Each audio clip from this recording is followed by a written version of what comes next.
And anyway, this is how we begin our morning here on Prime Morning on a day that we celebrate Ghana Month, and throughout the month is going to be what you're saying. Yesterday we started in a grand style, and we're going to continue, throughout the month. And so please do share with us anything that makes you proud as a Ghanaian. It can be food, music, dance, anything that, as far as you're concerned, it is what makes you a proud Ghanaian. You can share that with us here on the show, and also expect that ourselves, presenters over here, and our guests will always be coming on your screens with what you will definitely want to also probably try and put on at the end of the day, and celebrate this kind of month. All right, so you're going to see a lot of native costumes on this show throughout the month, but we're excited about it. So a very good morning to you, and thanks for always being a part of our shows right here on Prime Morning. And my name is KMJ. I see you what a golden girl will be joining me here on the show today. So please do well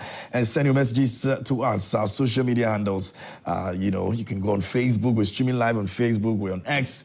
We are also on TikTok. We are on Instagram as well, so you can just go there, Short Prime TV, and you'll be able to connect with us. Our WhatsApp line is always active, so whilst you also engage with us on our issues that we're talking about here on our show, you can also share with us what makes you a proud Ghanaian. So just go on our WhatsApp line, and whilst you're typing your messages about the conversations we're having, you do well to also add something a little bit about what you feel as a Ghanaian, and if indeed all these years you've been proud, or you are not because you're looking for a way to Jakarta. Whatever it is, we're still going to be coming back home, because this is our motherland and this is home.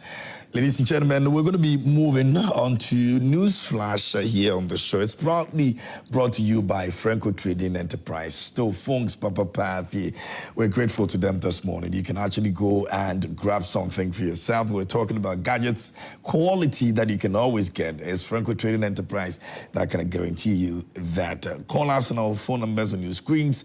And if you want to buy a phone, whether Samsung, Nokia, iPhone, if you're looking for television sets, refrigerator, if you want to buy some CCTV cameras just so you're able to monitor your homes and offices when you're not around, Franco Trading Enterprise is your best bet. And we're encouraging you to go into our branches this morning and buy something from us. If it has to do with gadgets, the best place you can always go to is Franco Trading Enterprise. Customer service is top notch, and that's the reason why we always, entreat you to go there and enjoy what Ghanaians have been enjoying. Our branches are all over the nation, so do well and go on our app, which is available on Google Play Store. It's the Franco Trading app, and you can also go on our website, www.francotrading.com, and you can get all the updates you need, the details you need, the inquiries you want to make over there, and go ahead, enjoy Franco Trading Enterprise. Franco Trading Enterprise says, still phones, Papa Pa Fee.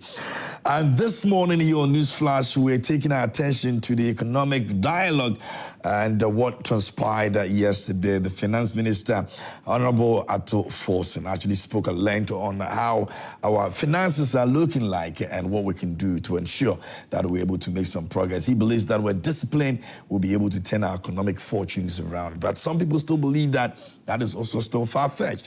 We're going to be looking at that conversation over here. Now, he stated that almost all state institutions are red. And he mentioned some ECG, ADB, and all of that. We're going to be looking at what it means in terms of resetting the country and turning our economic fortunes around. That conversation is coming up here on the show. And also we're going to be looking at illegal mining and what it continues to do to us as a nation. Now, the fight against Galamsey continues unabated, whilst government is looking for solutions, lasting solutions to ensure that our water bodies are protected. Some very criminals out there continue to destroy what will be our water that in the future will be depending on. Ankobra River has been blocked. We're going to be looking at that conversation also.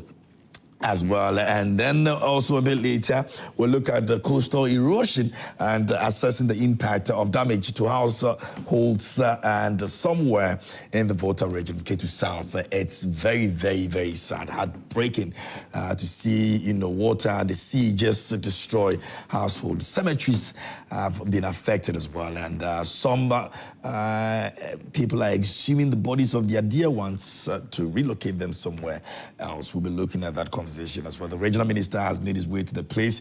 He's had conversation and declared the place as a national security issue. Now we're going to be looking at that conversation also here on the show. You can just join us by sending your messages to us on our Facebook. We're streaming live, and our WhatsApp line is also active. Joining me this morning, I've got very distinguished honorable members that will be joining me this morning here on the show. Honorable Michael Kwasi Aidoo will be joining me. He's an MP for Ofori-Krom, and also Mr. Bernard Mona.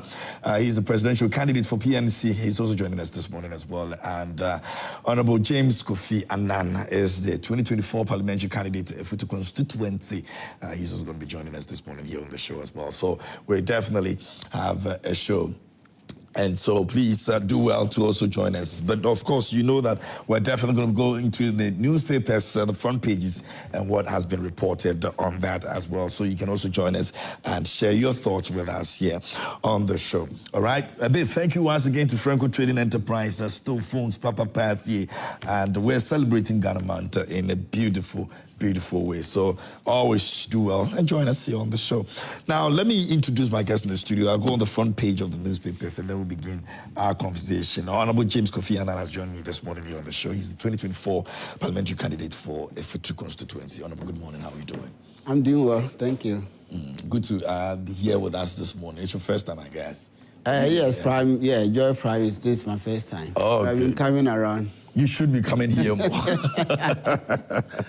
But you're looking good in your costume as well. Thank you. Interestingly, we all, represent the stock. I'm told that it's a Ghana month, so Absolutely. We have to represent. Yeah, and you did represented very well. Thank you. You're welcome, sir.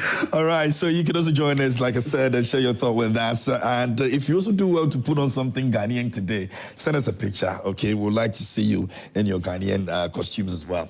Now, Daily Graphic this morning says, Mahama sounds alarm. Economy needs a radical overhaul. And that's the Daily Graphic newspaper this morning on the front page.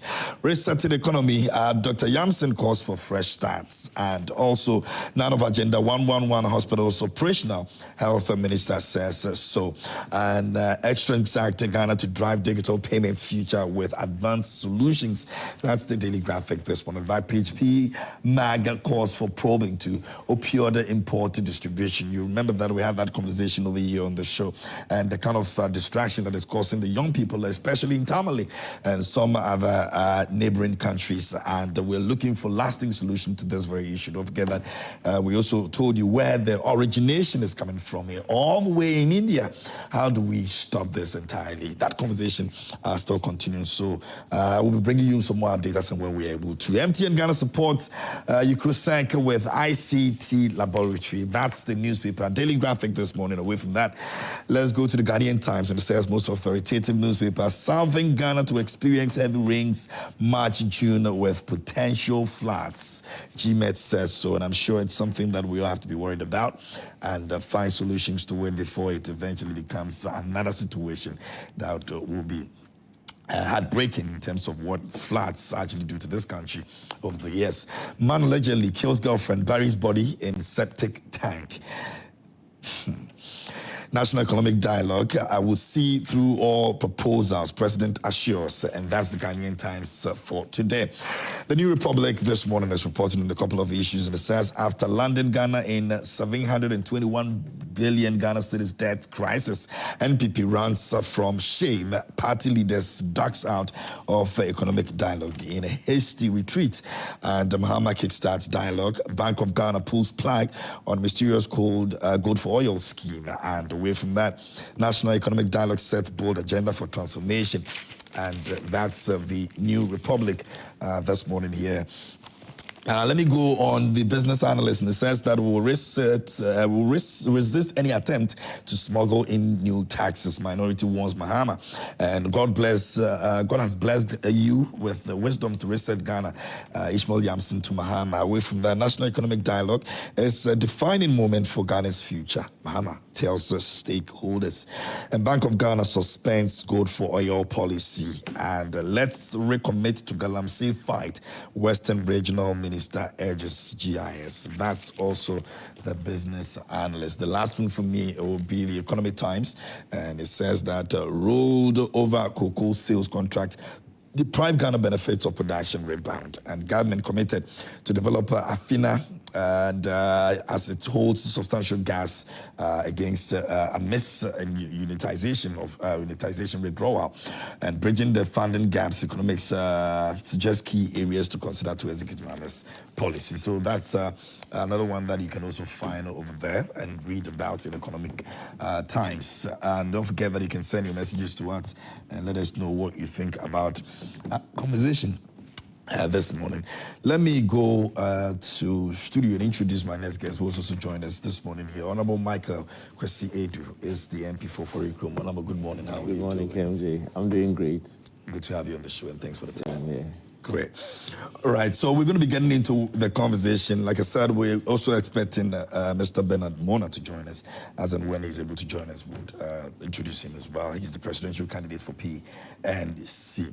Now, yesterday, we had the economic dialogue taking place. The president also spoke over there as well. Now, in the heat of that, the NPP also organized what they call the True State of the Nation Address, and they spoke about a couple of issues, including what they believe that the president is using to cover up what he intends to do or achieve for Ghanaians. They spoke about the economy and how it's looking good before they left office, and what the president is projecting, which they believe that is not the true essence of what exactly they left behind. We're going to be looking at that conversation here on the show. But don't forget, the finance minister said that ECG and the ADB and a couple of other states, almost, that's the word he used, almost all state-owned enterprises are in red. And he also mentioned that Cocoa Board is actually supposed to have made some profits as of 2023, which he believes that it's never the case because there was some debts that were not serviced, and so that contributed to that, almost about 2.2 billion Ghana cedis in 2023, and he spoke about that as well. And he said he put it in his own words, artificial profit. Anyway, let me come back to studio, and I probably will start with you, Honorable. What do you make of yesterday's dialogue? Thank you, and I would like to say good morning to your viewers. I think that this is a very welcoming program. The first time I had the opportunity of attending National Economic Dialogue was in the year 2001, 2002. When the first National Economic Dialogue was organized, when I was at the time when I was an adult, as far as I can remember, and I represented the National Union of Ghana Students at that time because I was a national executive, and so that economic dialogue was where we had this idea of Ghana card. I mean, the Ghana card idea was there already, but it crystallized during the National Economic Dialogue at that time. So when in 2014 or so, another one was organized, I was happy that at least after the 2001 one, there was another one. And then now we have this one. Now, what this one set to do is to put the NDC's manifesto into perspective. Okay. And to neutralize the political undertone of the manifesto. Because when you are writing your manifesto, usually you assemble people who are sympathetic to you, people who are your members, to write a manifesto that will help you to win an election. But once you come into governance, then you have to look at the nation holistically. So you can no longer govern the country purely on the approaches that you use in designing your manifesto. If you look at the NDC's manifesto, it has a lot of promise. It has a lot of developmental, agendas. Now, what the National Economic Dialogue is seeking to do is to bring neutral people, those who are not necessarily NDC. Of course, we have people who are, NDC, people who have been appointed into government, and so on and so forth. But also those who are not necessarily NDC, to bring other perspectives. I mean, because in that room, you have people who are MPP. In that room, you have people who are CPP. In that room, we have people who are not aligned at all. Yeah. So they can be more objective in helping you shape the manifesto that you have into governance. So I believe that, it's a good thing that the president has done, unlike the previous government that the economic approach or the management of the economy was seen as one person's idea. Whatever that one person dreamt of was implemented. In this case, you were making reference to Ken or the president himself. No, I think that Ken had a lot of influence over the economic approach of the MPP government. And that didn't help because, as Honorable Ataforson said, so you cannot sit in the comfort of your home or office to decide how the economic situation of the country should be. And, you went to one school, another person also went to another school.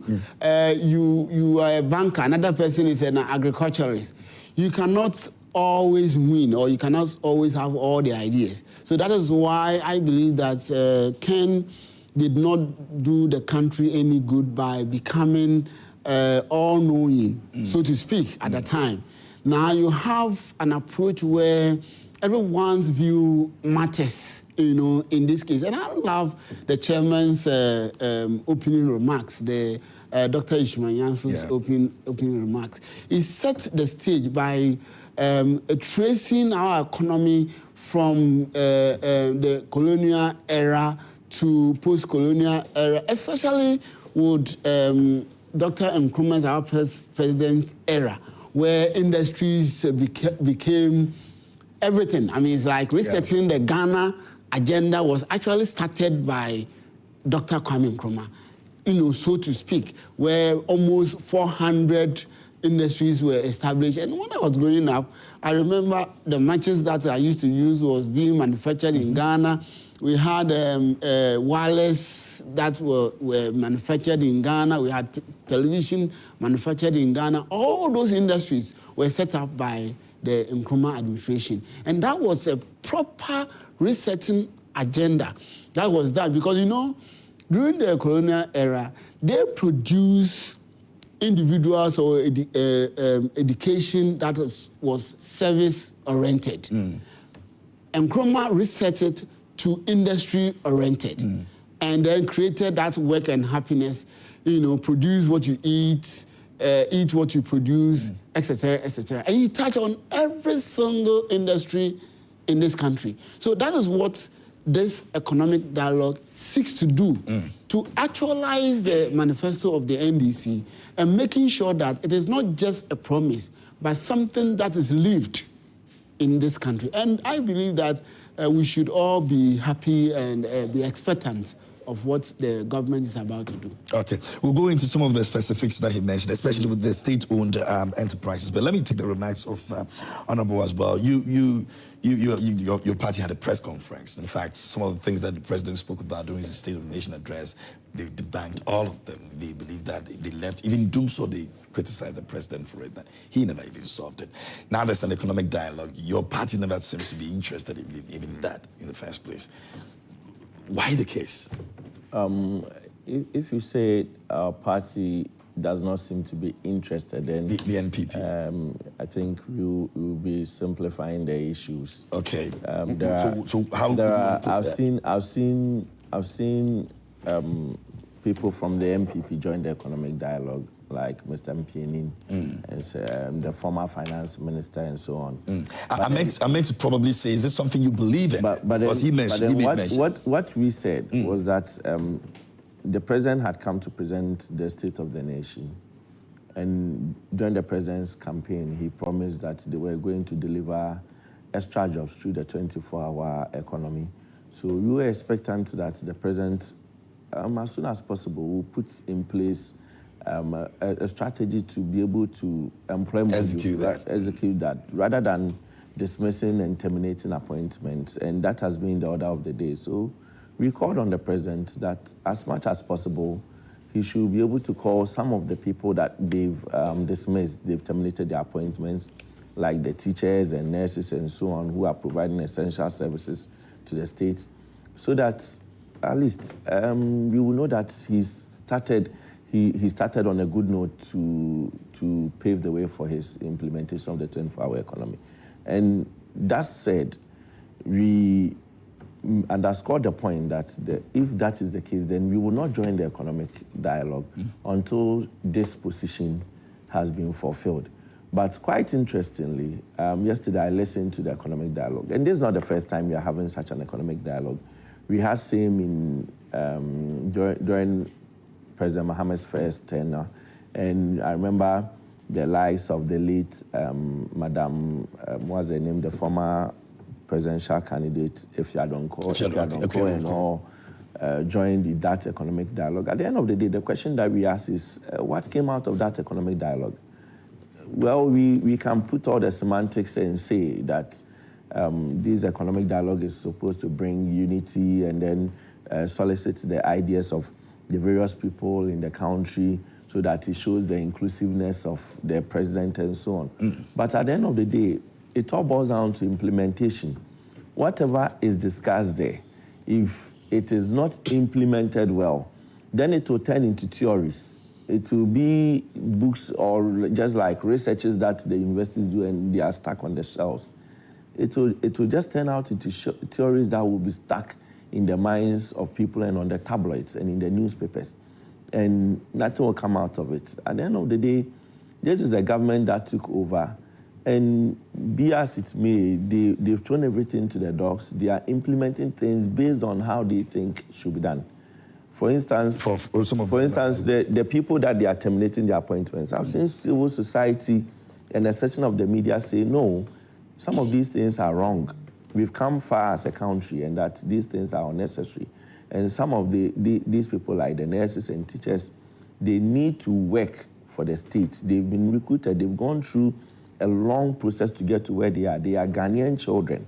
But yet, still, the government of the day decided, okay, you've said your mind, but we are in government. We'll do as we please. But they've constantly also defended the reason why they are doing some of these defenses, some of them not justifiable. No.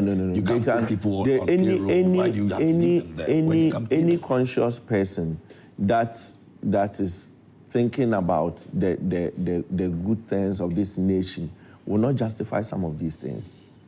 They will not justify some of these things. For instance, in the public service or in the civil service, when you are going through recruitments, sometimes publication is made in a year. You know, quite interestingly, there was a new policy that before you even start recruitment, there should be a financial clearance. Because, you know, those days, people were recruited and for months, their salaries will not come. For months. So to stop that occurrence, what the government did was they sat to the public and civil service and said, okay, now before we recruit you, you have to get financial clearance. Financial clearance means you've been budgeted for. So that once you go through the required processes and you receive your staff ID and all those details, you're on the payroll. You're on the payroll. And most of these people have gone through all these processes for months. I know people who went through the processes for months. I remember last year, a year and a half, when there was advertisement for teacher trainees and nursing recruitments and so on. And then the recruitment started, the processes started and so on.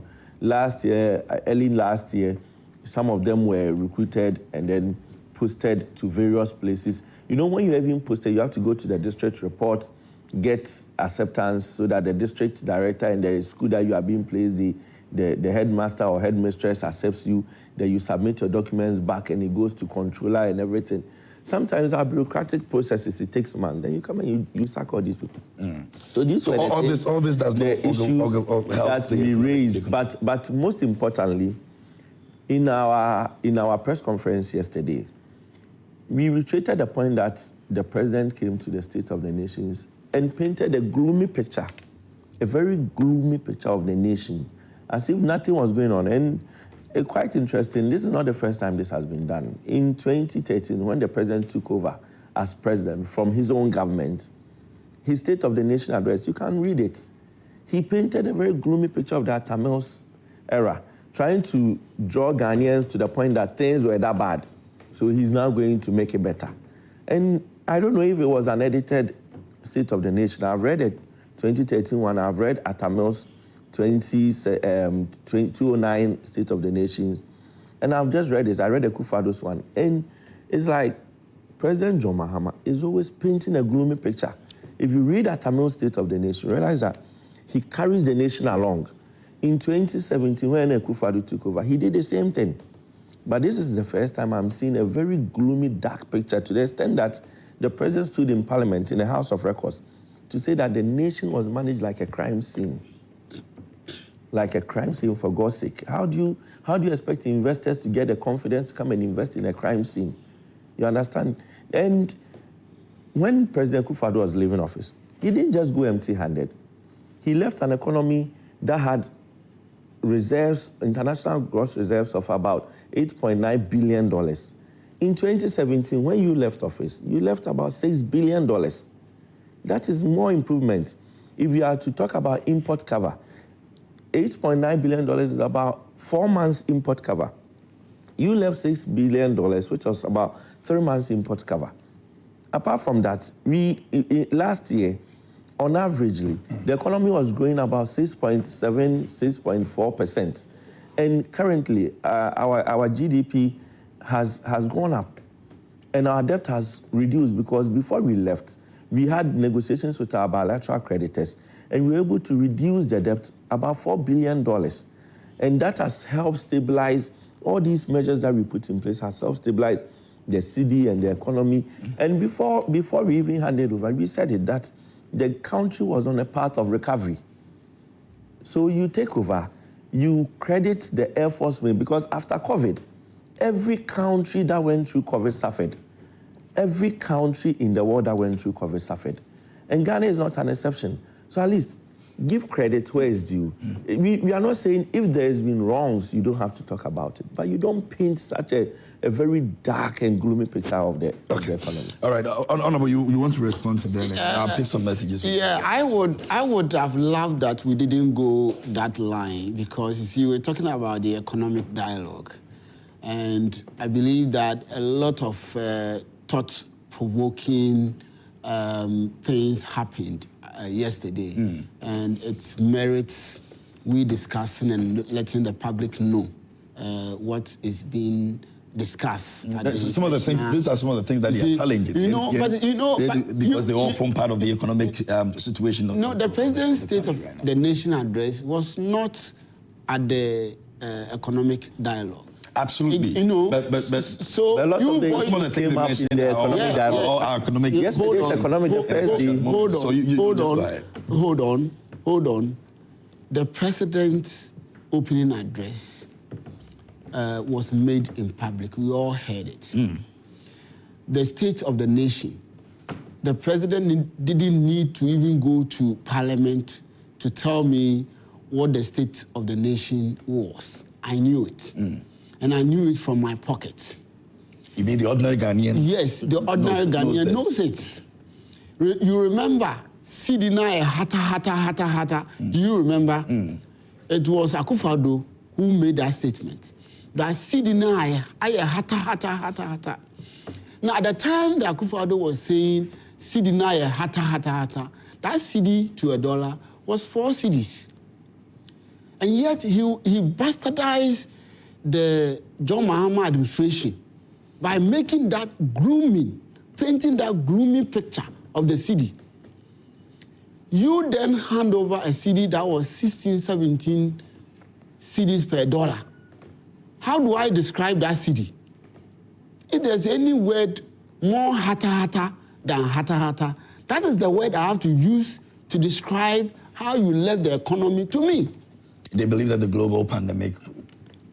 The global pandemic, you see, these are the things that, we are teaching our children how to compete, how to be excellent, how to be their own role models. We should not be setting our own questions and answering them. This is a cliche to even say that the global pandemic did not hit Ghana alone. So I don't even want to go there. Ivory Coast is there. Togo is there. Togo is about half the size of Ghana. Ivory Coast is there. We have so many, even war-torn countries in this African continent. So if you're always going to attribute Ukraine, you're always going to attribute COVID and so on and so forth, you are just making excuses. And this is the same excuse that took you to opposition. And you are not learning. And you are all making press conferences and campaigning for your next elections. Look at them. Look at the front line of MPP now. You can see that all those making noise are just campaigning for themselves. They just want to motivate and galvanize their grassroots in order that they will be seen for their next elections.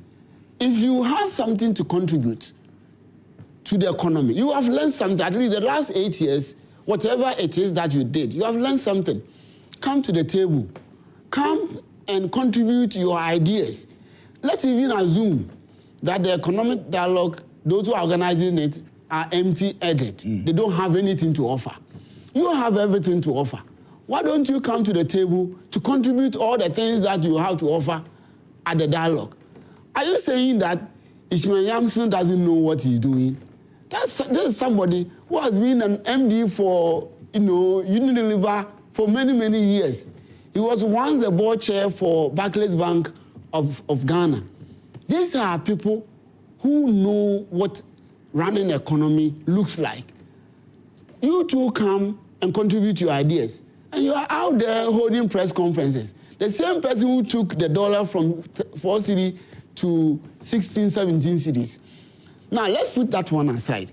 I think that we are emphasizing on their press conference, and it is making us lose the content of what is being done. Well, for me, my challenge, most of the things that you have also mentioned. For me, my challenge is that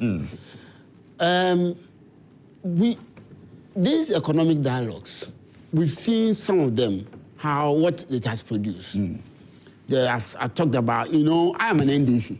But when I started, I talked about what the MPP organized in 2001, 2002. So I was expecting that he would have also talked about what the NDC had done in 2024 and then this year. And come out with what the 2014 one meant for us as a country.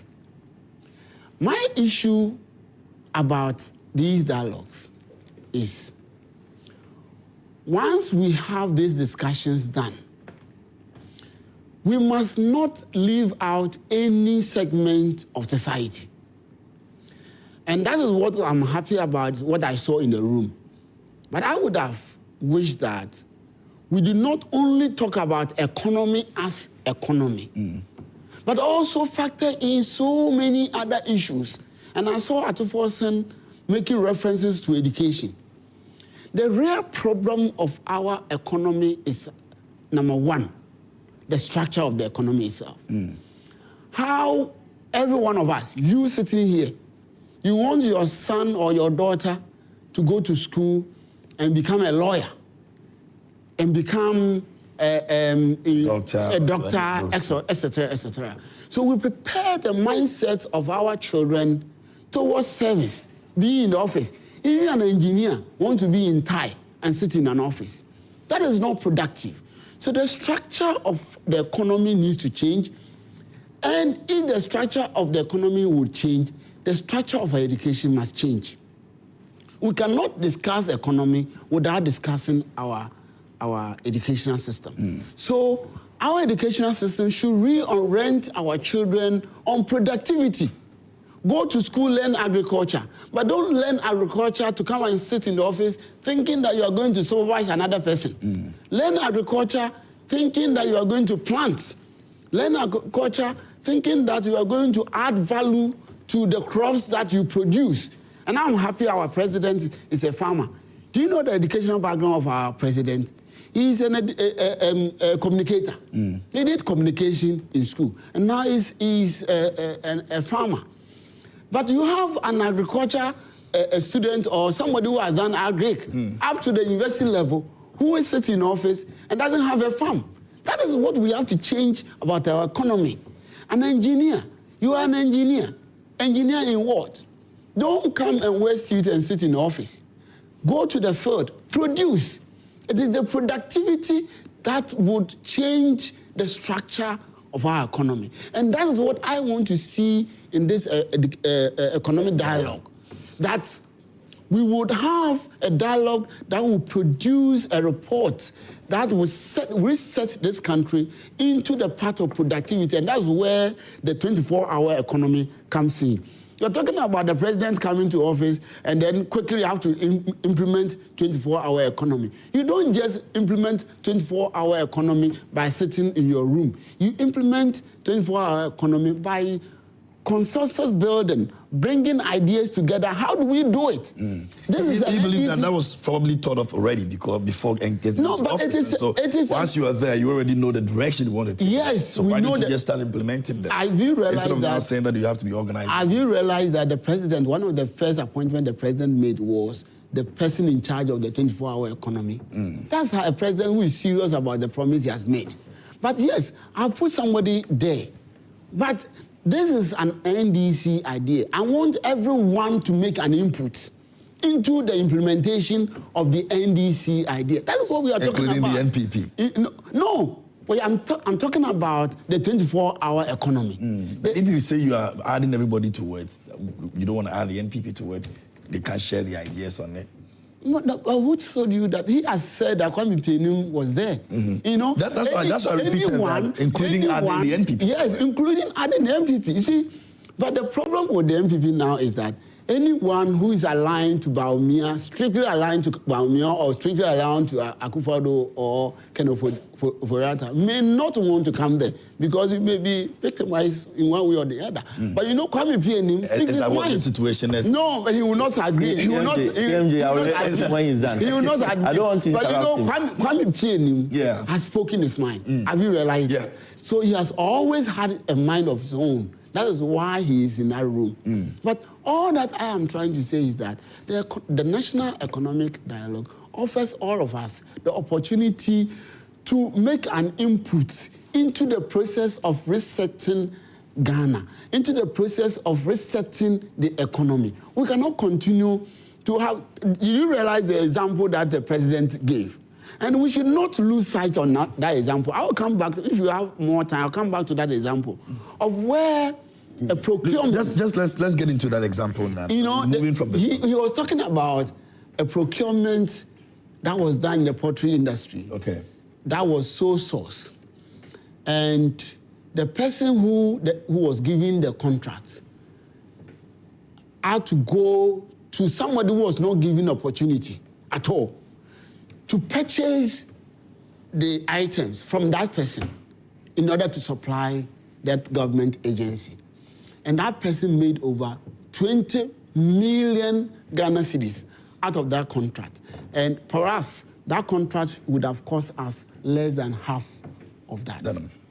You see, that is one thing that does not grow an economy. So if you look at the dialogue, they are also talking about corruption. How do we make sure we minimize, if not root out, corruption, so that the leakages that does not help the economy grow will be sealed? How do we make sure that procurement is done in such a way that it is merit-based rather than just because somebody won that contract? I am the one in charge of this ministry. I will give the contract to whoever I want to give the contract to. Whether the person has value for money or not, I'll give that contract to that person. When you do that, you are actually bastardizing the economy. And that we are where we are because of some of these things. That Ken Ofori-Atta, who was the finance minister, will go to the bond market and get us a lot of loans and money, and his company will become the advisor to all those transactions. Those are the things that brought us to 16, 17 Ghana cedis to $1. Okay, very well. I'm going to take some messages. I'll come back to Honorable Michael for him to also react to that. But okay, so let me see. Honorable, maybe we'll do 1 minute with you, and then I can go to the message. So we'll just move on to our next topic, which will be the issue of vehicle upset. Honorable, yeah, you can do this for me in 2 minutes. KMJ, my honorable member here from Efutu has said a lot, and quite interestingly, he's worried of some of the comments, but in all his comments, he launches scathing attacks at my party, but then also fears that we will criticize the things they are doing wrong. But that's the beauty of politics, so we will accept it in good faith. Except to say that nobody in our party is scared or is being held up to share their views. MPP is a party that allows divergent views.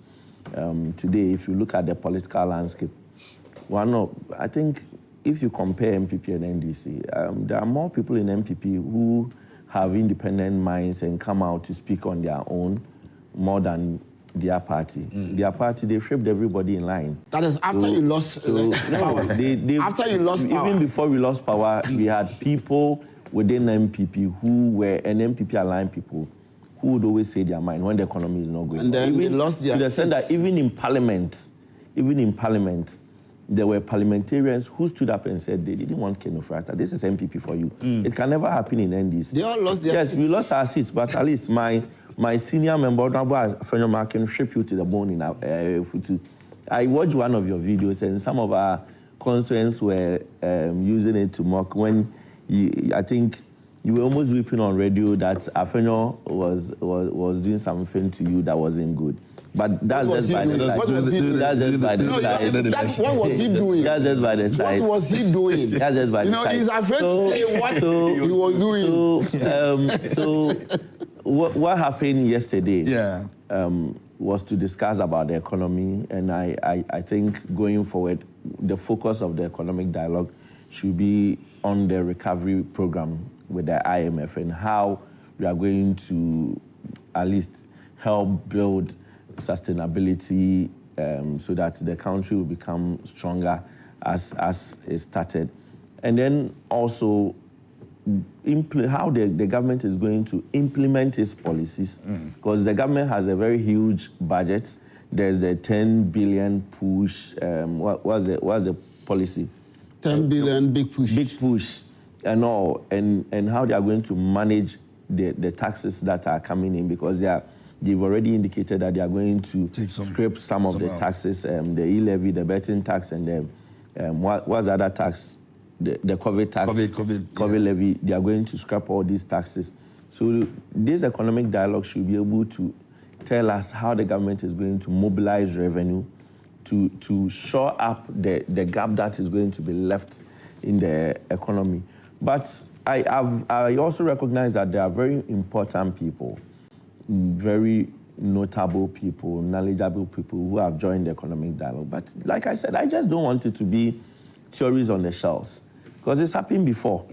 When they had the Senchi Economic Forum, at the end of the day, what results did they come out with? By 2016, all the economic indicators were going down, to the extent that even today, after we've gone through COVID all the way to 2024, our GDP today is higher than that of 2017, which was left.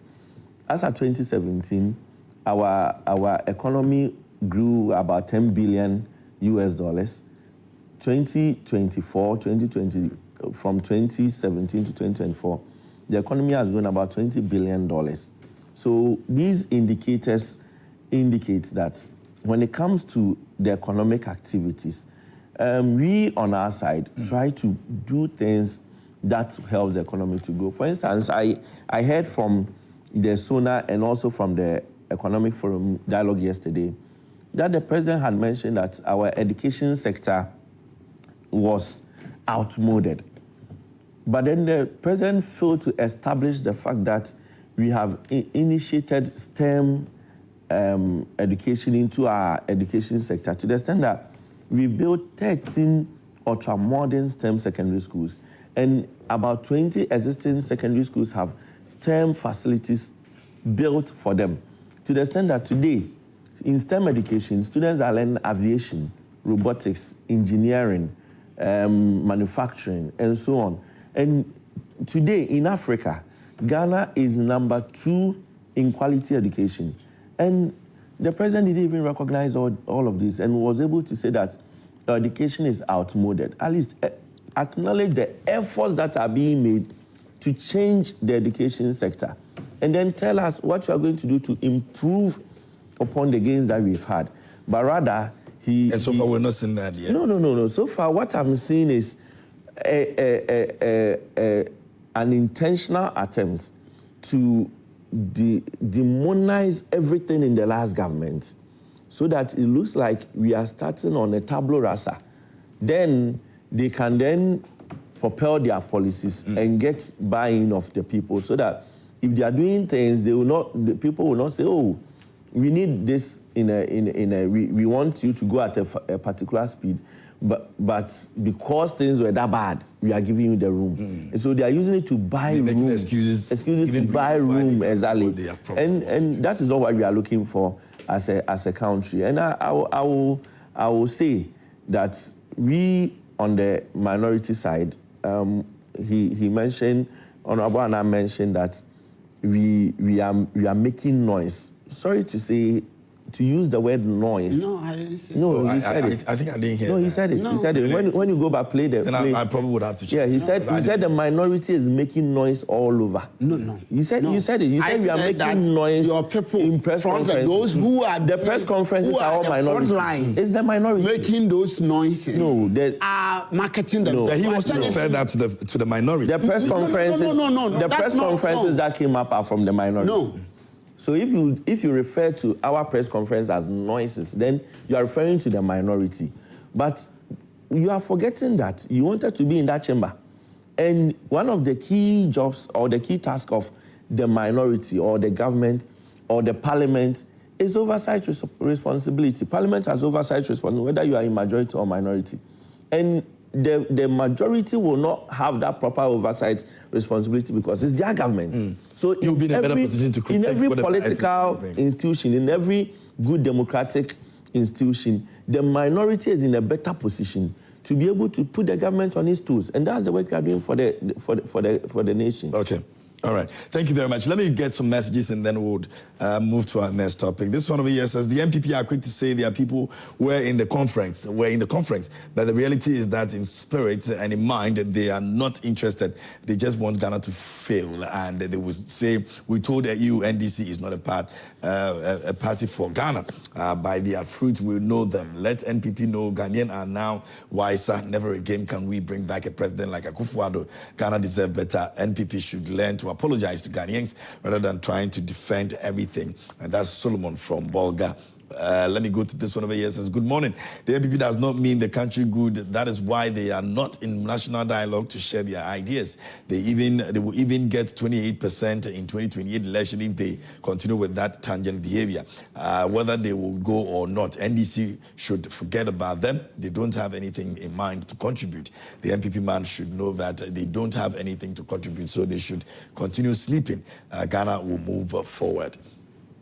This one over here says, good morning to you all. I don't understand the minority. You have a mandate to change the good people of Ghana, but you couldn't allow the President Mahama to reset the economy.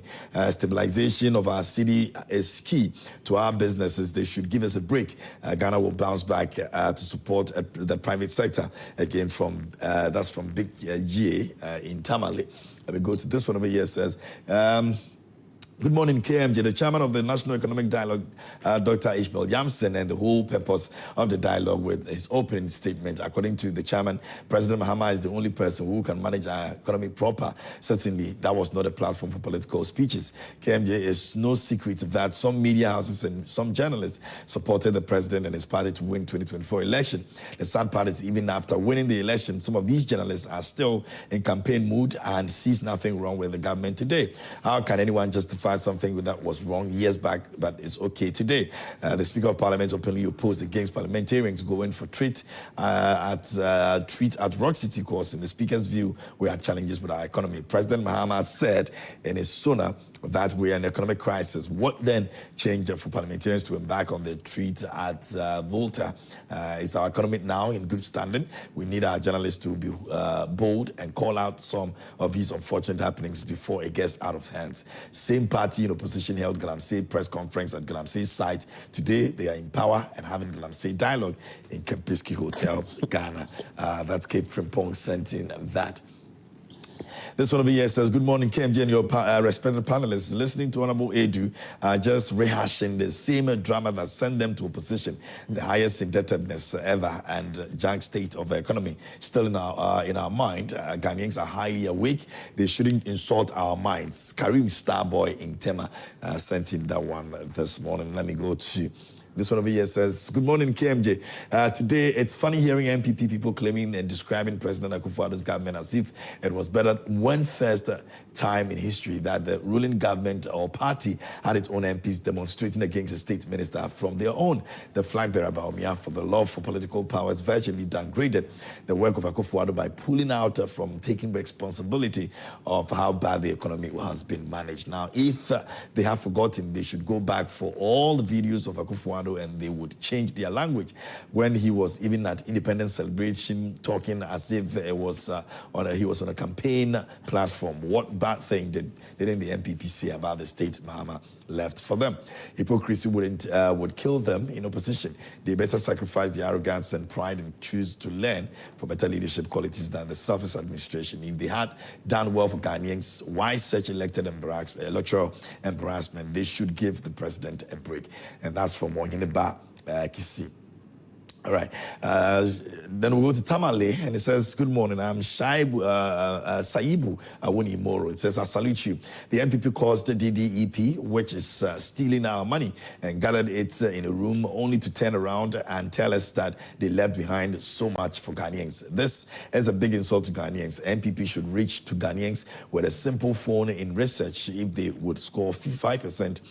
If the NPP could mobilize funds for Mother Ghana, then why kill Ghanaians with the DDEP in the first place? The more the NPP talk about the economy, the more they annoy we those who lost our loved ones in that evil attitude of the NPP. What is expected from the NPP now is to apologize and nothing more. Thanks. Okay. This one over here says that, good morning, KMJ. Today, okay, I think I've read this one. Let me go to Dache, who is watching from a Jumakon as a son. It says, good morning, KMJ. I've missed my hometown princess, Rosalind. I don't know what Honorable Aidoo wants to imply. I wish he explains better to us the meaning of the state of the nation. If the state is dark, should the president give it a different color? I wish James Kofi Annan all the best in his next election. Let's build the nation together. Okay. Good morning, my brother. Mahama and Ghanaians would do the work. Good morning, KMJ. Tell the NPP man not to mention COVID. Ask him, where is COVID money? Okay. Good morning, Mr. Host. Please tell the NPP man that we are tired of their lies, and if they will continue to be lying like Israel, then they are going to be in opposition forever. What? In opposition now and still blaming COVID? Where is the money they had from COVID? Ask them all the money they borrowed. What useful venture was it used for in order to pay for itself? And that's Jake Asaman, Jake in Asaman Kese, I believe. Let me go to this one. It says, good morning to you. A strategic approach to combating corruption in Ghana would involve the enhancement of institutional framework, including the establishment of independent bodies with the power to investigate and prosecute corruption cases effectively. Strengthening the role of the Office of the Special Prosecutor, for instance, can significantly enhance the accountability of public officials. Additionally, implementing technology-driven solutions such as e-governance can increase transparency and limit opportunities for corrupt practices by simplifying processes and reducing face-to-face interactions. Aaron Babakoko Komisa here in Accra sent in that. Let me go to Rahman, Master Rahman, Tuna in Saula, Tuna Kalbat says, good morning, Joy Prime. The economy was a crime scene. What do you call taking people's life investment from them in the name of DDEP? It's stealing, and stealing is a crime.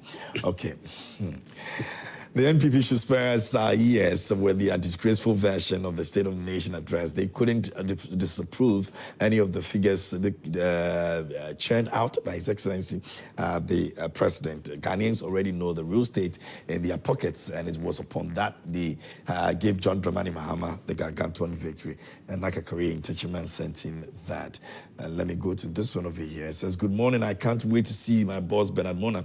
I miss him so much. Jonathan Kwasi Jan, we're still hoping that he's able to join us. This one over here says, good morning to everyone. Seriously, NDC government came to power barely 2 months now. We promised our people to remove unreasonable taxes. And please, Honorable Minister of Finance, we shouldn't add any taxes to the old. The following taxes must go: e-levy, Bola tax, COVID-19 tax, and etc. Things are very hard these days, and that's Abuchi Philip from Keta who sent in that as well. So those are some of the messages you've sent to us. Maybe I'll do the last one over here, and then we'll go back, if I've not even read it already. Okay, so it says, good morning, KMJ. The economy that was criminally mismanaged was able to provide the following: one constituency, one ambulance, free SHS, Agenda 111 in various stages of completion, creates a lot of jobs for the youth, among others. Please tell Honorable that NPP never left the dollar at 16 or 17 cedis, as reported by the Bank of Ghana interbank's rate, unless he is giving us an official source. He wants us to believe it. The National Economic Dialogue is a good one, but its purpose seems to be misplaced, as the President has already said it was criminally mismanaged, and irrespective of the suggestion that will come out, it will be concluded that the economy was criminally mismanaged by nothing else. We are just hoping that the government should be able to implement these policies, most especially the 24-hour economy, so that workers will not be sacked, as many have started saying Terminator 1. All right, okay. So those are some of the messages that you have sent. On that note, we'll move on to our next topic, which is one of the biggest issues that we're trying to deal in this country, Galamsey. And no matter what solutions, we try to put together to solve this Galamsey issue, it continues to be a destructive venture in our country, especially our water bodies and what it's doing to it. Now, my colleague Erastus has put something together. We want to take a look at that, and then when we come back, we'll get into the conversation. You can send your messages to us as well. To better understand the workings and impact of illegal mining activities, the Minister of Lands and Natural Resources set up this team of experts to embark on a fact-finding trip across the country. We made a stop at the estuary where the Ankobra joins the sea. A green-looking Ankobra River. This is the estuary where the river Ankobra joins the sea.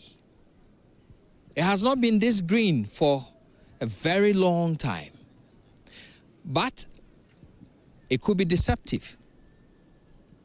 We are here to tell you the story of a green Ankobra and probably why it is looking green, though what is making it milky brown is still happening across the length and breadth of this great resource. Come with me as we find out what could probably be a mirage. We took a ride on the Ankobra from the estuary to gauge the mood of the river. At high tide, the sea has made tremendous gains into the Ankobra, spreading its green salty water to cover the polluted shade of the river.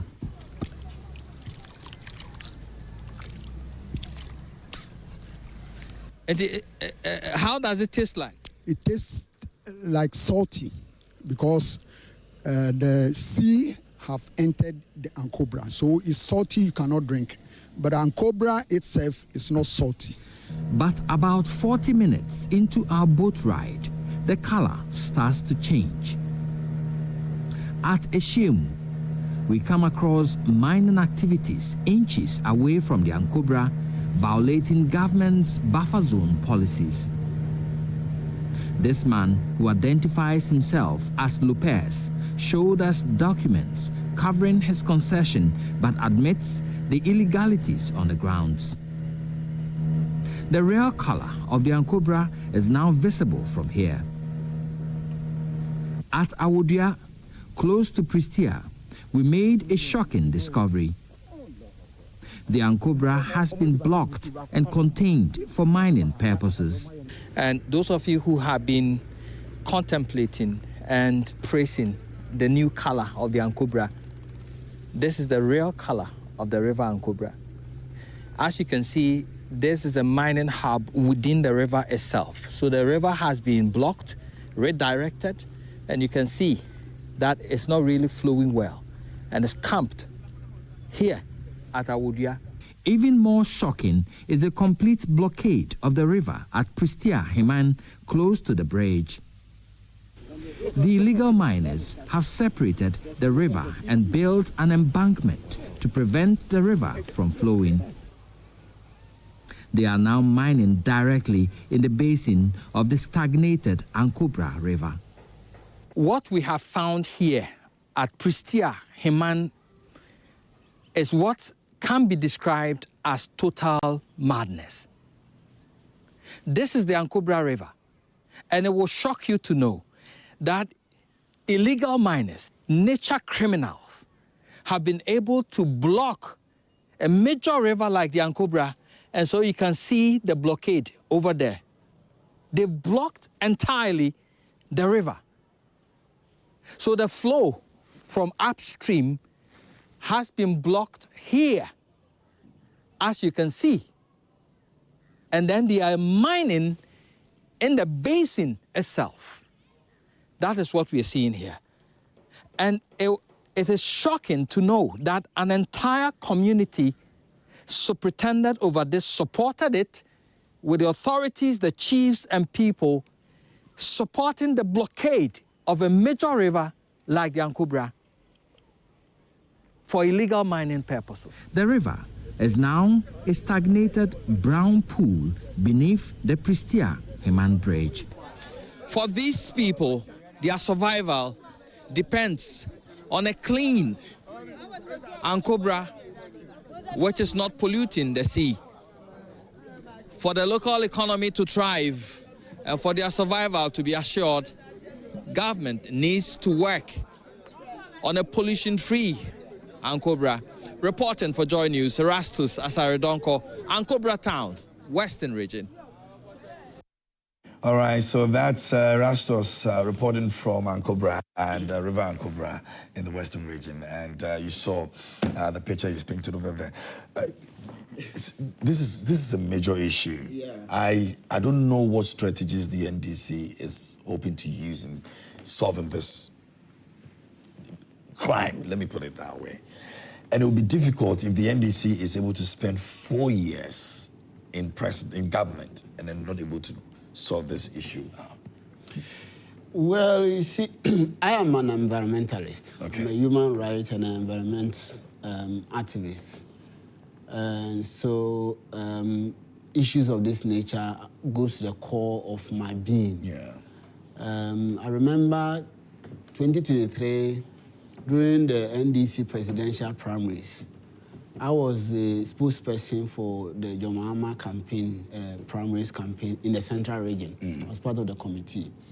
So when the president, the then aspiring candidate, Jomama, was going around in the Central Region, I went to every single constituency with him. Okay. Now, our last 2 constituencies were Dunko and then Asimfosu. Okay. So we went all the way around, and then we came from the Dunkono Fin, and then came to Asimfoso. When we finished Dunkon conversations and they were coming, just crossing the Ofin River, right, not far away from the bridge, I saw the champagne on the Ofin River. This is 2023. They were mining, doing galamsey on the Ofin River. At that time, the then NPP government said it had solved the issue of galamsey, it had banned galamsey. And the champagne was there, noisy. You know how the noisy, So I asked my driver to stop. I wanted to find out what was really happening. And this is something that will not escape the security agencies. Everyone saw it. It was like, where it is. You could see it. So I took my phone and I started filming. The moment I took my phone, started filming, I saw some 6 guys from the left side of the river, another about 6 guys or 5 guys from the other side of the river, some with pump action guns. Just shouting at me. Who is that? Who is that? Stop, stop. They were running towards me with warning shots. So, unfortunately, I was with another former DC in my car. Okay. And he had stopped and he didn't know what was happening because I was filming from the bridge. And I was running towards it. I asked the driver, spark the car. Let's move, let's move. The man just fell down like that. We nearly, the car nearly passed over him. I had the video still there. I was able to take something, so it's still there. And that was the first time the enormity of the dangers of galamsey outside of the pollution of our river and water bodies dawned on me how risky it is to fight galamsey. The people are armed. They are prepared. They fear nothing. The dangers of galamsey is something that we should all be worried about. It pollutes our rivers. It kills life underwater, everywhere, whether sea or fresh waters. It kills life there. When I say it kills life, it involves killing fishes. So you and I very soon will not be able to have fish to eat. It pollutes our lands. So you are sitting here in Accra thinking that you are eating vegetables, you are eating well, so you are not going to be affected by some issues that are affecting the fishes. Yeah. But you are lying to yourself. Those dangerous chemicals also pollute lands. And in most cases, if you ask the EPA, I had a conversation with the EPA, the new CEO, and he was telling us how the soil is polluted in so many areas. And once they finish, because they take over the farmlands. So once they finish the galamsey, the farmers also move in and start preparing the lands, and then they start planting. The crops then cease the dangerous chemicals that have been used in the galamsey. So the crops, the vegetables that you are eating that you think that is wholesome, it's not wholesome. They destroy our forests. And very soon, the heat waves will begin to catch up on all of us. Already, we have started. You look at the meningitis, the cerebrospinal meningitis in the north. What does it bring? Those things are brought by heat waves. So all these things are things that you and I should be worried about. Now, if you put all these things aside the issue of farmlands being taken away and all of that, we are also looking at the hardened nature of those who are involved in the galamsey. As per the story that I narrated to you when I went around with the... you could have lost your life. I could have lost my life. Recently, look at what happened on Nobuasi. People died. Yeah. they go under the the land with no fear. All they are interested in is how to get the gold, how to get the diamond, how to get money. But what is bringing about this? There are two things that I would attribute to all of these things. Number one is poverty. Number two, greed. Poverty because man must eat. I don't have any source of income. My lands have been taken away from me by these international corporations or by people who are just selling lands. And because of that, I don't even have a land to plant crops. What is the alternative? The alternative is for me to join the gold mining, for which reason my land has been taken away. I'm poor. I must eat. The second thing is greed. Do you think these galamseyers, the small ones galamseyers, do you think they can afford the machines that are on the rivers mining? They can't afford Very it. expensive. It is people like me and my brother, Honorable Aidoo, who will go and finance and get them the machines. Then they are paid, they are given something small. It is those who have the chains, the gold chains in their necks, showing that this chain is over $1 million. They are the ones who benefit from the destruction of our water bodies and the pollution of our lands. Okay, Honorable, hold your thought on that for me. Let me speak to Erastus quickly, and then I'll get back to you. Erastus, good morning. How are you doing, bro? Good morning. I'm good. All right. Thanks for joining us this morning here on the show, and we appreciate that documentary you put together.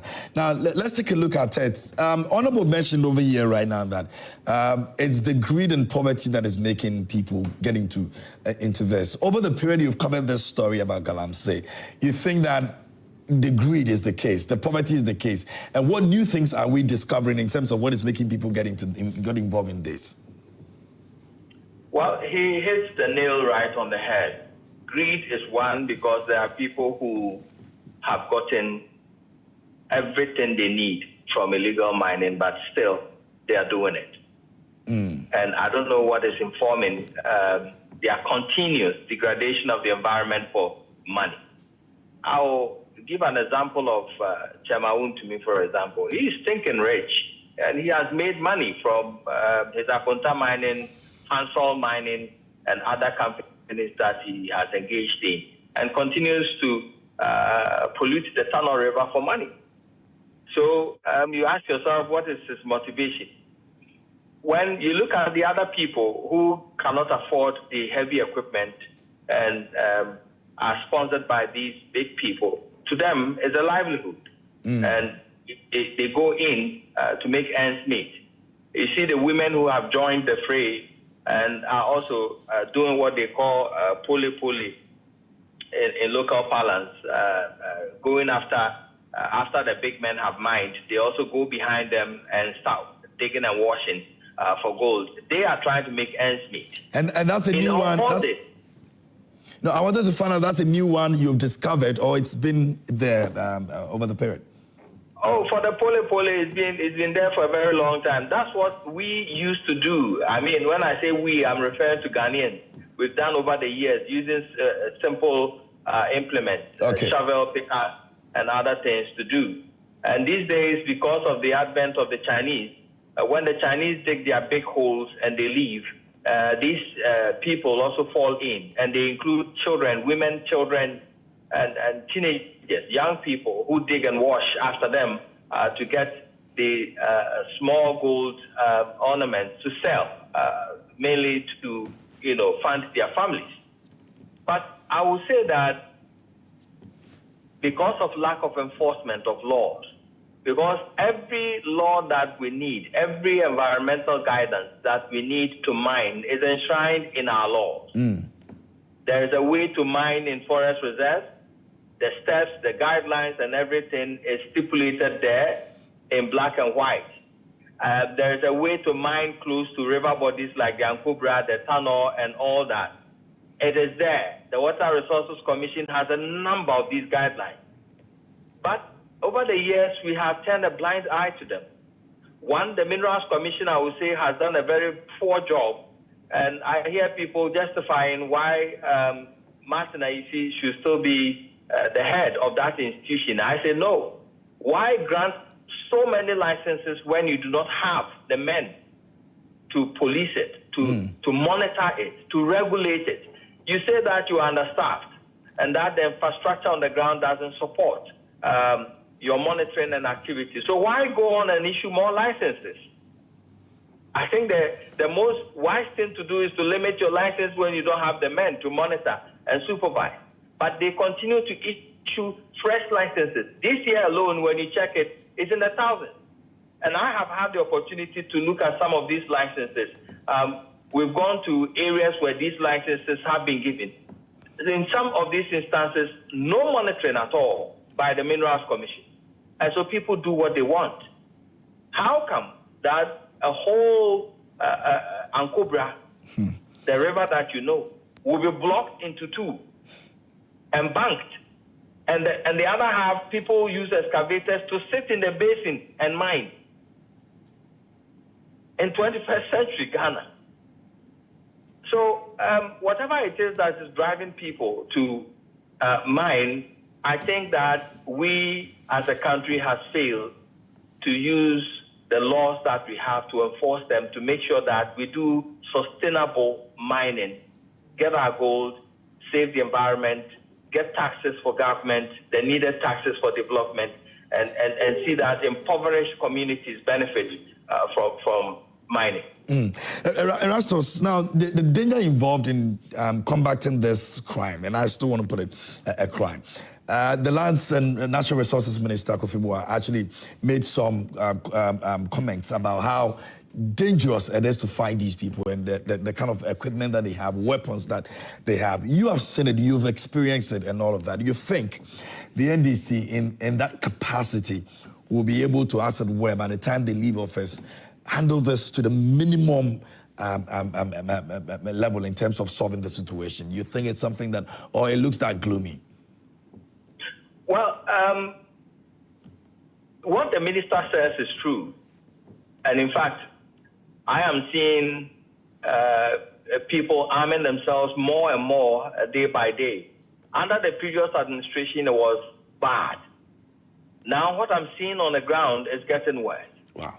We are finding more people now arming themselves, and not just arming themselves, ready to kill, to continue to do whatever illegality they are perpetrating. Remember, just this year when we started, in the Tananya Forest Reserve, we had NDC groups who besieged that forest. They have not left.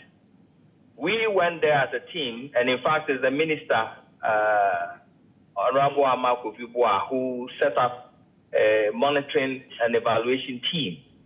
And I have been embedded as the only journalist to cover their activities. They are supposed to gather information and on hotspots and areas that have been impacted by Galamsey, and then advise government on the way forward and how to fight it. And when we went to that forest, if you look at the devastation, you look at the people who are armed that have besieged the forest. Initially, they said it was a no-go area.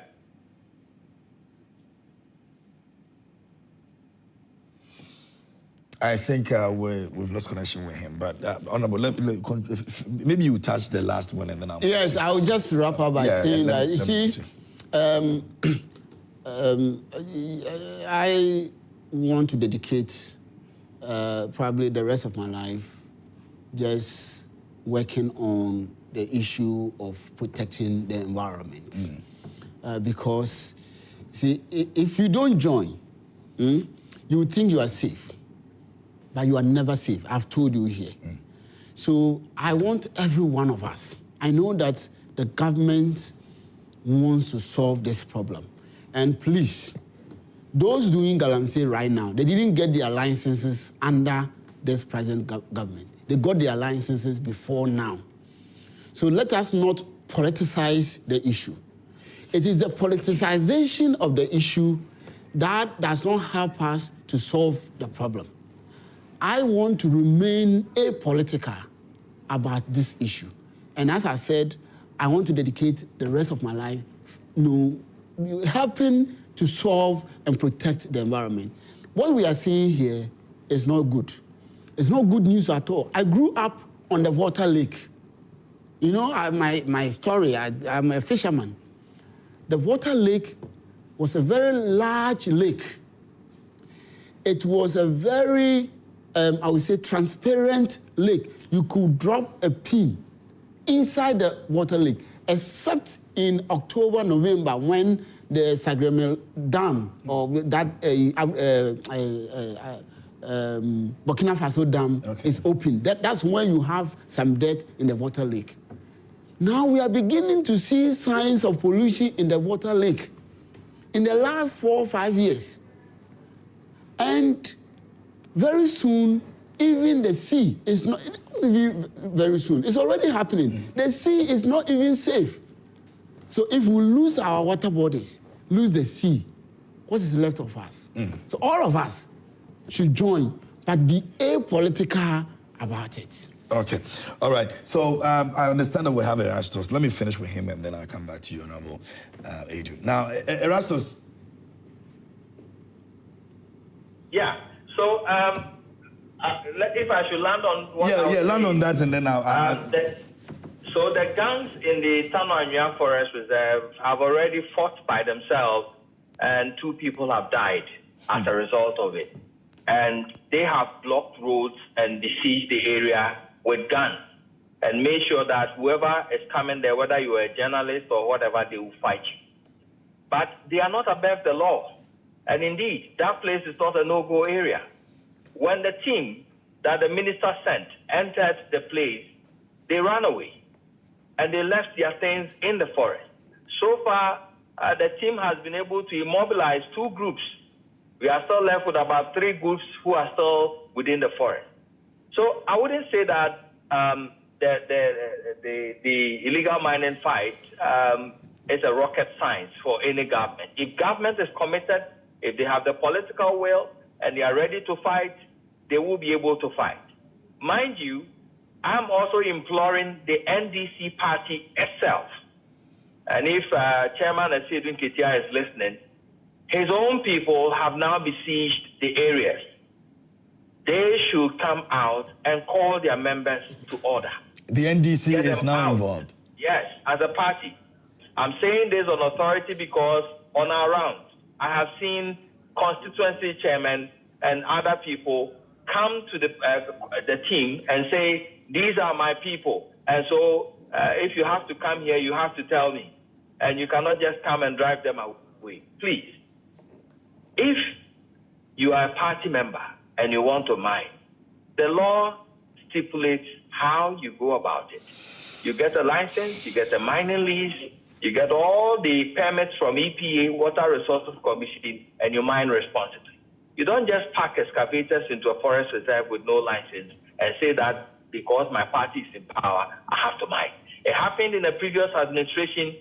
The president did not control it, and it's spilled into something worse that we are seeing today. This administration needs to take care of that. The party needs to call their people to order and get them out of those places. They should go through the normal process, get a license, and do proper mining. Erastus, before you leave, let me push you into the future a bit. Maybe in 20 years from now, do you think when it comes to the issue of Galamsey, we're fighting a losing battle? The answer to that would depend on how we start handling today. I mean now.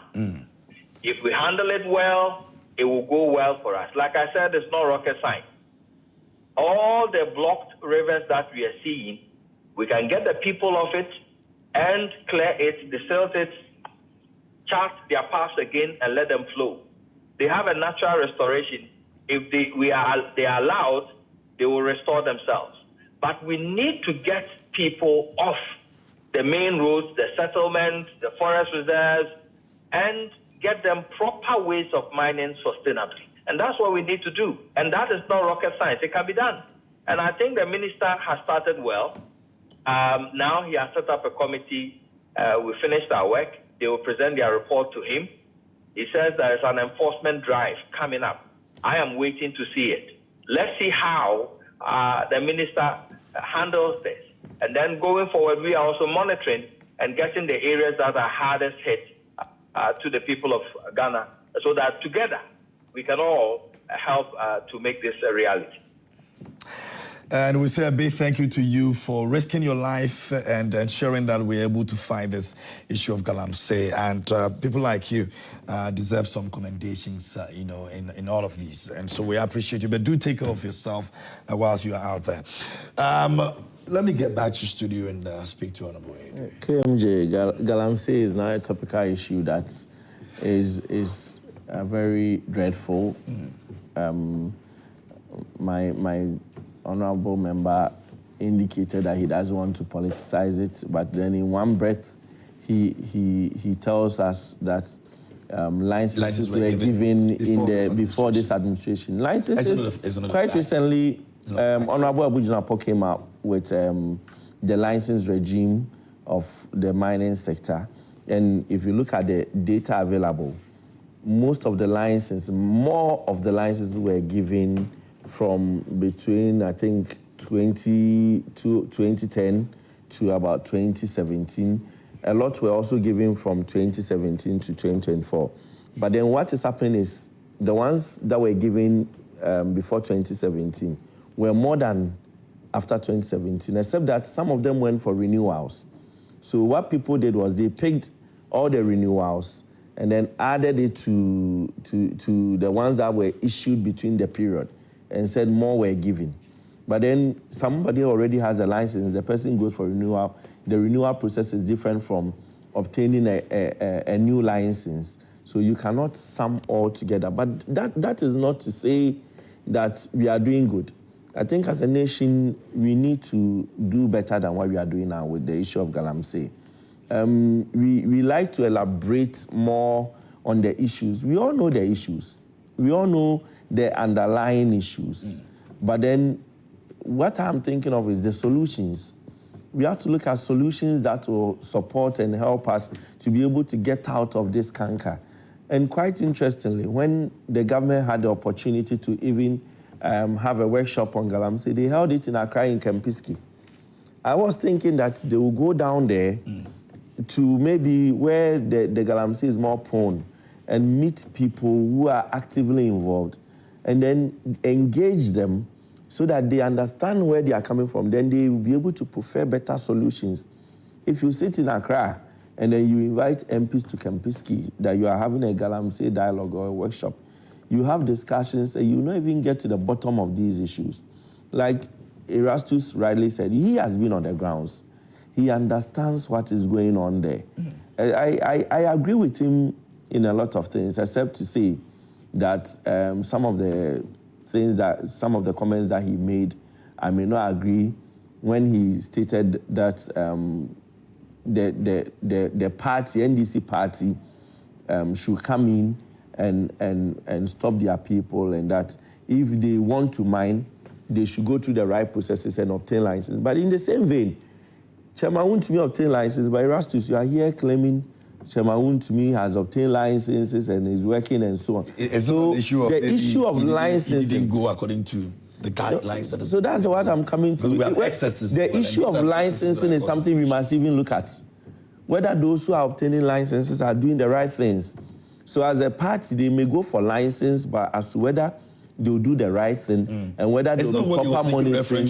Whether there'll be proper monitoring. But he's advising them to go for licenses. Yeah, but you go for the license, you do the right. But whether they'll monitor, I think we should even put a halt on the licensing regime so that those who are already in place, there should be an investigative body. The president has put a hold on the licenses. That is what I'm told. Yeah, that's what I heard, but I don't know. There may be Erastus is also not updated, advising the NDC to go through the right process to get licenses. So the president should, as a matter of urgency, issue set up an investigative body to analyze and identify all those who have licenses and where they are working.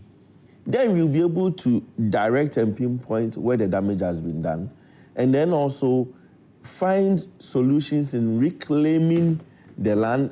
And for instance, the rivers that has been blocked, how we are going to dredge the rivers and allow the rivers to flow. These are the things we should be looking at.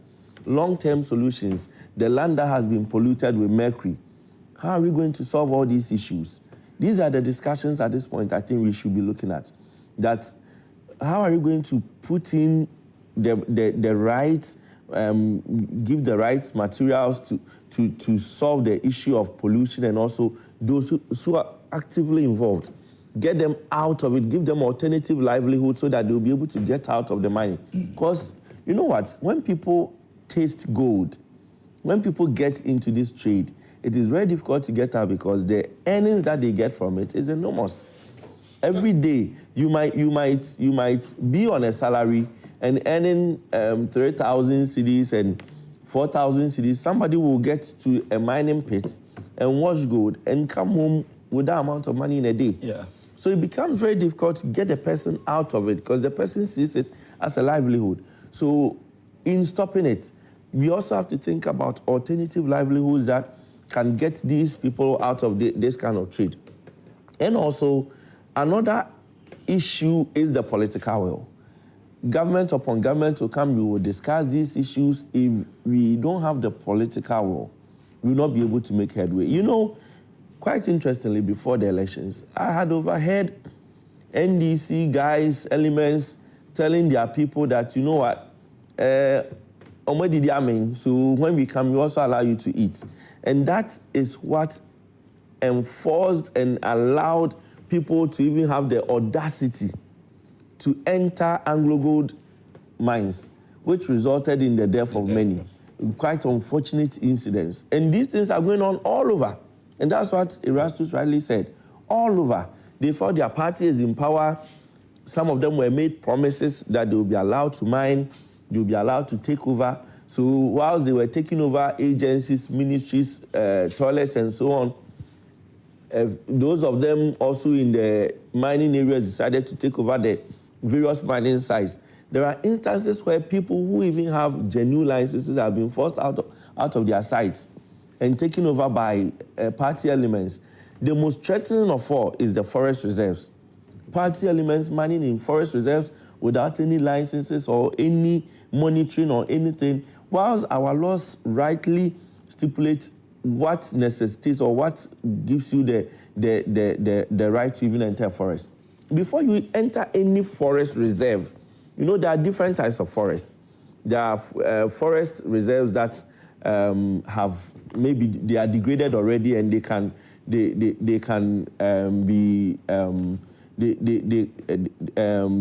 are not like I've forgotten the term for it. Is it wildlife? No, they have a term for those type of forests. You know, they have different types. But then there's a type that if you are entering, you need even approval from Parliament. Like the type that was given to the Newmonts and the Anglo-Goats and so on. You need approval from Parliament. But you get party elements entering all the forest reserves available to go and mine. And these are things that are costing us as a country. So I believe that as a government, today they are in power. The talk in opposition is different from being in power. Once you are in power, you hold the bull by the horns. They should prefer positive solutions that will be able to help stop this canker. It's not going to be a one-day affair. I know it's going to take a while because this thing has been very endemic. It's taking a long time to grow. The government should put in a solution that we can see that, okay, this is a long-term solution. One thing that shocks me is the narrative. I'm rounding up. It's the narrative that when people make comments about Galamsey, in the past government, they blame the president. They say Akufo-Addo, even Erastus the same, that Akufo-Addo failed to tackle Galamsey. Today, they cannot say John Mahama should tackle Galamsey. And they say party chairman, I say Dunketia should tackle Galamsey. Is it say Dunketia in charge of the security services? Akufo-Addo put his presidency on the line. So John Mahama is not putting the presidency on the line. He hasn't made any statement. You need to make a statement before we know that you have been given a mandate to solve a problem. But he's also indicated that he's making some steps that. I expect well-meaning people, when making comments on these things, to call the president to take action, rather than to call a party chairman. What has the party chairman got to do with this? Party chairman may advise, but party chairman has a vote in his party, just as his party members. There are instances where if Honorable here goes to his constituency and his chairman tells the youth there to do something and they decide not to do, he can't do anything. Sometimes they'll even bulldoze over them, over the leadership. But the president has a higher say. Now the president has been given power. And the president has been given the state security apparatus to use. Look at the way they now can use weapons, and Erastu said it's getting worse, using the kind of weapons they use. Recently, there was a video I saw, they chased them out of a forest site, and it was quite dreading. And I'm like, what is going on? When are we going to have a stop to this? Okay. This thing started from way back. Even in Atamil's time, we were talking about Galamsey. I remember Aisha Hong and all these issues. We've been going back and forth till today. And we seem not to find solutions to it. We just continue to lament over the issues. Very well. Thank you very much. I have a few. I think that there were some erroneous... no, it has to be quick for me because yes, time is up. The Obuasi issue. I told you after politics, my interest is how do we all protect the environment. The Obuasi issue, as being described by my honorable friend, is not accurate. The people who went there did not go there as NDC people wanting to take over. These were not rich people or miners. They are ordinary persons. But I didn't say they were rich people. Very, very poor people who thought that there's a certain area abandoned by the Anglo-Gold Ashanti group.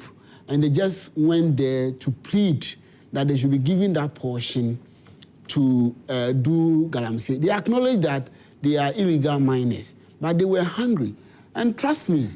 But if we go by this, then we will not solve the problem. We had to go was it the right thing to do? No, yes, that's not. See, the impression created, that's why I said we should not politicize indicated that the impression they went to cut nets and sneaked into the mine. No, that's not what happened.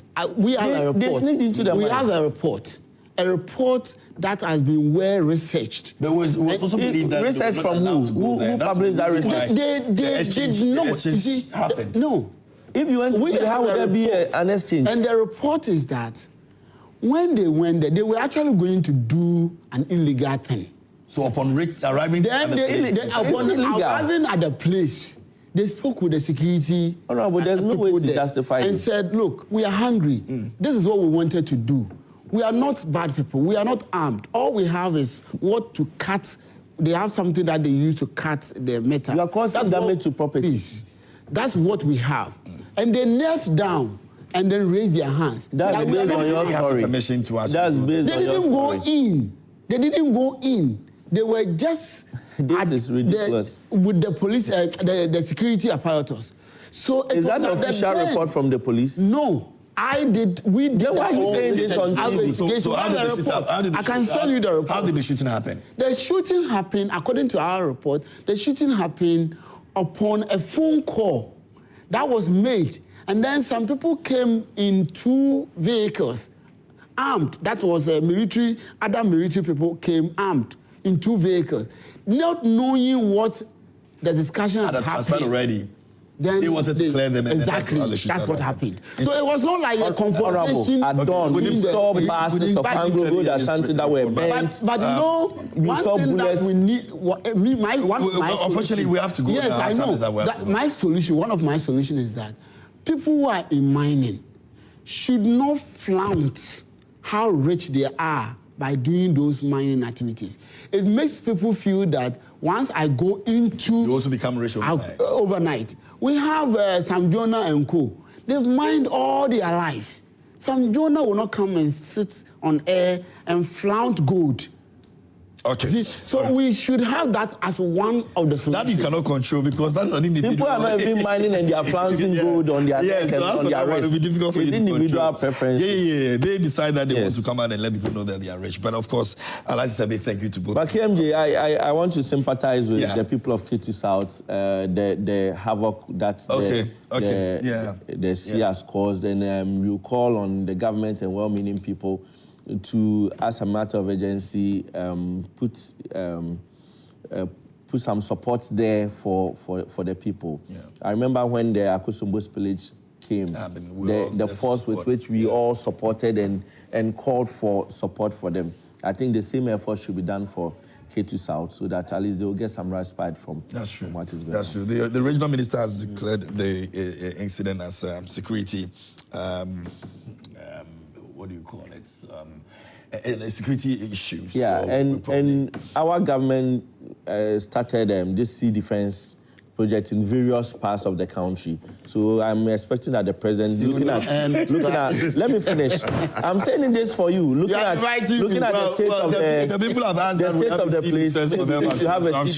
I'm sure the president, those in charge would do something about it. The extended sea defense across, even in Futu, there was a sea defense project. Honorable Michael Kwasi Aidoo joined us this morning. He's the MP for representing the MPP, and also Honorable James Kofi Annan also joined us this morning as well. He's the 2024 president parliamentary candidate for. That was done. It was not a defense. We are done, honorables. We are done.